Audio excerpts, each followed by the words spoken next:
ధనం ముందు గుడ్డిదైపోతూ ఉంది గుణం, ఆస్తుల ముందు ఆవిరైపోతున్నాయి ఆప్యాయతలు. నేటి మన ప్రవర్తనలే రేపు మన పిల్లలకు అస్త్రాలు. దూరంగా నాటిన మొక్కలు కూడా పెరిగే కొద్దీ దగ్గరవుతాయి, కానీ మనుషులు మాత్రం పెరిగిన కొద్దీ ఒకరికొకరు దూరం అవుతారు.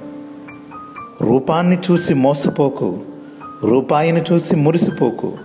రూపమైనా రూపాయి అయినా శాశ్వతం కాదు, మనసులోని ప్రేమాభిమానాలే శాశ్వతం. ఒక్కసారి బట్టలు మాసిపోతే మనిషి ఎక్కడ కూర్చోవడానికైనా సిద్ధపడతాడు.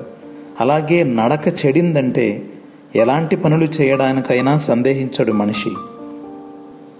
మనిషి బ్రతకడానికి పెద్దగా ఖర్చుండదు, కానీ ఎప్పుడైతే ఎదుటివారిలా బ్రతకాలి అని అనుకుంటాడో, ఆశపడతాడో అప్పుడే ఖర్చు అవుతుంది. అవసరాలన్నీ తీరిపోయాక చేసిన మంచి మరచిపోయి కీడు తలపెట్టాలని చూస్తే కాలం సహించదు, ధర్మం ఊరుకోదు, జీవితాంతం మరిచిపోలేని గుణపాఠం నేర్పుతుంది.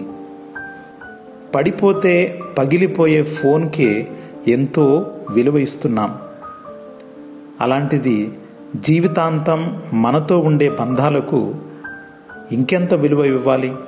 చిన్న చిన్న కారణాలతో బంధాలను దూరం చేసుకోకండి.